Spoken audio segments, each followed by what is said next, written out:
अंग्रेजी? I am good, well ठीक हूँ, पर हम तुम्हारी फ्रेंड कैसे हो सकते हैं? हम तो है रूलिंग क्लास, यानी कि शासन करने वाले, और तुम हो गुलाम। गुलाम?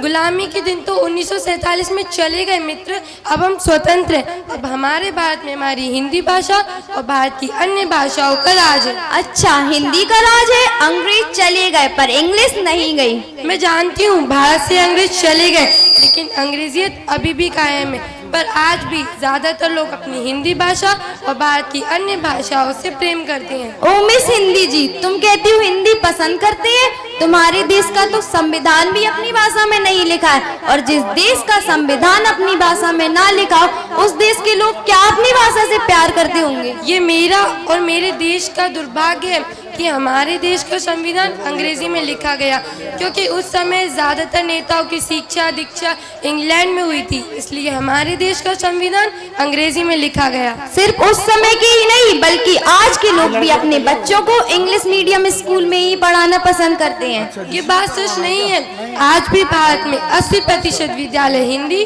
और भारत की अन्य भाषाओं में है। तुम्हारी हिंदी मीडियम स्कूल से सिर्फ प्यून निकलते हैं, जबकि हमारे इंग्लिश मीडियम से IAS, IPS बड़े बड़े नेता निकलते हैं जो कि देश को चलाते हैं। ये तुम्हारी विशेषता नहीं है अंग्रेजी, ये दुर्भाग्य है। इसका मतलब ये नहीं कि हमारी हिंदी भाषा किसी योग्य नहीं। आज भी हमारी हिंदी भाषा में ज्ञान विज्ञान न जाने कितने साहित्य उपलब्ध है। तुम्हारे देश का तो नाम भी इंडिया है, जो कि इंग्लिश में रखा गया, और जो देश अपने देश का नाम अपनी भाषा में नहीं रख सकता वो क्या करेगा? और बड़े बड़े फिल्म स्टार भी थे, और जो बड़े बड़े अवार्ड दिए जाते हैं वो भी तो इंग्लिश में ही दिए जाते हैं ना।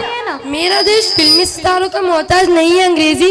एक दिन ऐसा आएगा जब मेरा देश राष्ट्रवादी नेतृत्व से उभरेगा, और वो दिन दूर नहीं है जब हमारी राष्ट्रभाषा हिंदी पूर्ण रूप से देश में स्थापित होगी।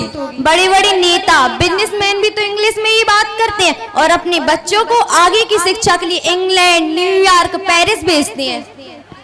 लेकिन भारत में नरसिंह राव जैसे प्रधानमंत्री, जो तेलुगु भाषी होने के बावजूद भी उन्हें हिंदी भाषा बोलना बहुत अच्छी तरह आती थी। तुम्हारे देश में तमिल, तेलुगु, मलयालम आदि देंगे। अब जिस तरह भारत में राष्ट्रवाद की लहर उठ रही है, आने वाला एक दिन हिंदी भाषा और भारत की अन्य भाषाओं का राज होगा, और वो दिन दूर नहीं है। और हमारी हिंदी भाषा कहीं भी अंग्रेजी से कम नहीं है। इंग्लिश में दुनिया का बेस्ट लिटरेचर अवेलेबल है। Oh madam ji, English is the best. ये गलतफहमी तुम्हें और भारत के काले अंग्रेजों को है। ये गलतफहमी भारत के बड़े बड़े नेता और फिल्मी सितारों को है। जब देश में कबीर और अमीर खुसरो जैसे हिंदी साहित्य की रचना कर रहे थे, तब तुम्हारा देश अज्ञान और अंधकार में डूबा था। वो दिन दूर नहीं है जब हमारी राष्ट्रभाषा हिंदी और राष्ट्रभाषा प्रेमियों का राज होगा। लो, इससे कहते हैं रस्सी की रस्सी जल गई, बल का बल नहीं गया। तेरे देश में भाषा की गंदी राजनीति जब तक चलेगी, जब तक तेरे देश में अंग्रेजों का राज, और विश्व का कोई भी काम इंग्लिश के बिना नहीं हो सकता। चीन, जापान, इटली, फ्रांस, इन देशों को देखो। इन देशों में भी उनकी देश की भाषा बोली जाती है। अगर उन देशों का काम बगैर अंग्रेजी के हो सकता है, तो भारत के क्यों नहीं? एक दिन ऐसा आएगा जब तुम्हें मेरे देश, मेरे भारत से दुम दबाकर भागना पड़ेगा। दुम दबाकर तुम भागते हो। हिंदी कमजोर, इंग्लिश नहीं, कमजोर तुम हो। अगर हिंदी इतनी कमजोर होती तो हॉलीवुड मूवी हिंदी में डब होकर ना आती। अंग्रेजी में कमेंट्री करने वाले सुनील गावस्कर, रवि शास्त्री आज हिंदी में कमेंट्री ना करते। अमिताभ बच्चन अपनी शुद्ध हिंदी भाषा बोलकर कौन बनेगा करोड़पति के इतने लोकप्रिय ना होते। और रजनीकांत अगर आज हिंदी फिल्मों में काम ना करते तो उनकी पहचान भारत में सिर्फ तमिलनाडु में होती। और हिंदी इतनी कमजोर होती तो 150 राज्यों में अशिक्षा ना जाती। और सबसे बड़ी बात तो ये कि हिंदी जैसी बोली जाती है वैसी लिखी जाती है, अंग्रेजी की तरह नहीं कि KNOW भी नो और NO भी नो, KNIGST भी नहीं और NIGST भी नहीं। तुमसे तो बात करना ही बेकार है।